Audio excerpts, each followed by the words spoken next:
If you are a knucklehead in your personal life, you can bet your bottom dollar you're gonna be a knucklehead as an employee. We don't punch clocks and get brilliant. 250,000 black men, we're talking about it, an estimate. That's huge. That's bigger than most cities in America. When there's an economic restructuring, which is what's going on here in the city of New York, they tend to be the last hired. New York, one voice at a time.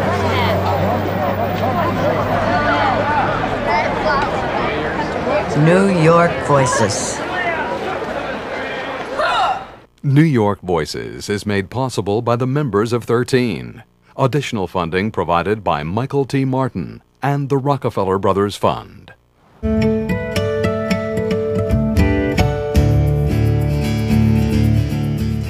We close now with a look at one inspiring program that's changing the lives of inner city kids by helping them build bridges to the working world through theater and performance. My colleague John DiNatale recently checked out the All Stars Talent Show Network. Not far from the excitement and glamour of 42nd Street is another theater, home of the All Stars, an organization that pulls in kids from the city's poorest areas to perform on stage. It's a feeling I want to stay.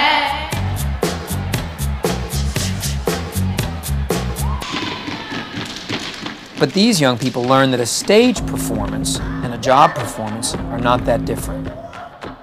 I spoke with All-Star President Gabrielle Kurlander. For kids who come through this program, it seems like all the world is a stage, and I would love to hear what the premise of that is and how that helps them in their lives. We found that young people in the inner city community, they love sports and they love to be on stage, to be stars. And so then from that, we take it and bring them to stages in corporate America. You know, we use performance as an approach. So we say to young people, you can be on a stage down at Wall Street. Let's go visit Jim Turley, the CEO of Ernst & Young, and you're going to give a performance when you walk into the skyscraper that you've never given before. How do you train young people to get ready for this Wall Street experience? And we're talking about young people from very poor neighborhoods with very little experience dealing in anything like corporate America. They come in and they say, oh, I wanted to be in the All-Stars Talent Show because I thought I could get a trophy and I thought I'd be a big rapper. And then we work with them and they find out, well, this is more than about that. It's about them growing. It's about them learning new things. And they get into that. They get challenged and engaged.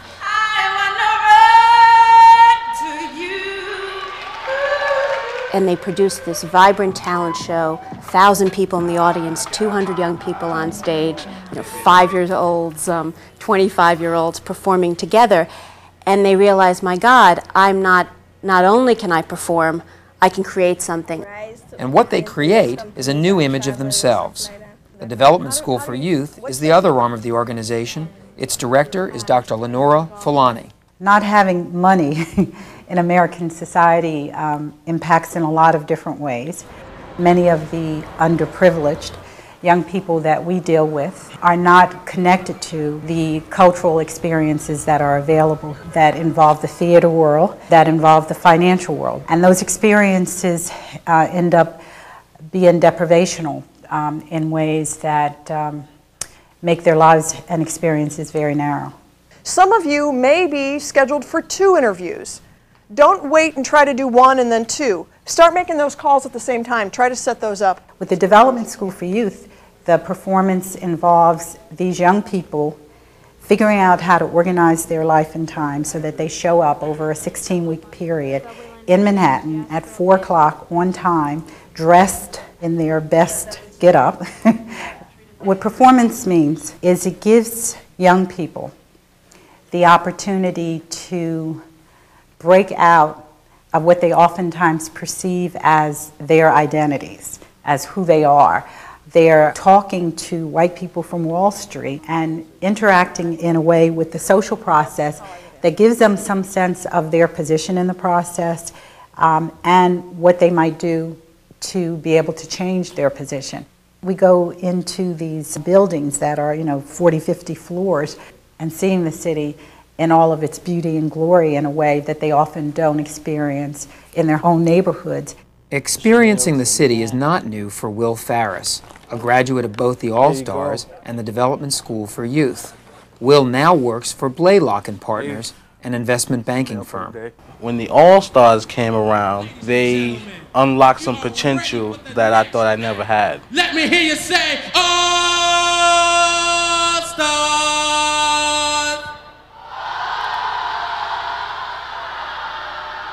I never thought, I'd do anything like this, like work here, for example, go to Wall Street. It's pretty cool.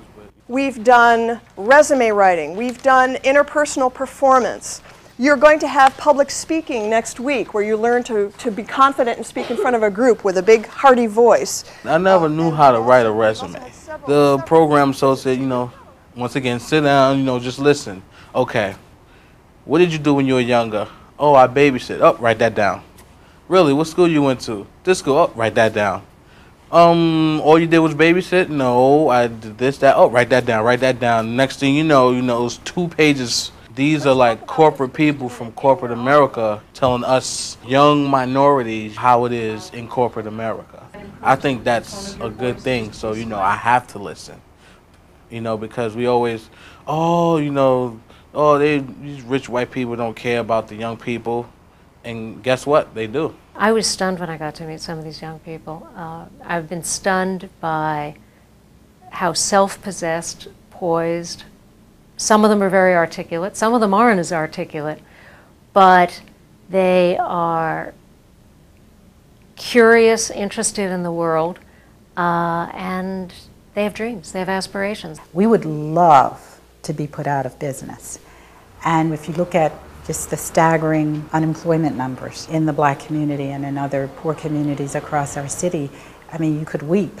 For a lot of the kids, their lives are so unstable that just being able to participate in something that happens from 9 to 5 and do that well has just a tremendous impact.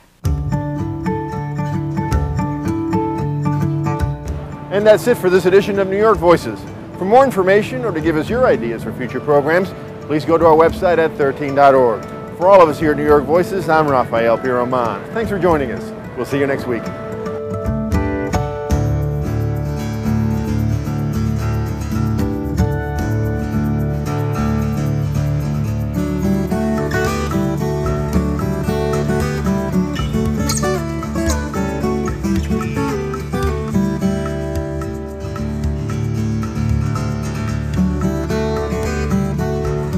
New York Voices is made possible by the members of 13. Additional funding provided by Michael T. Martin and the Rockefeller Brothers Fund.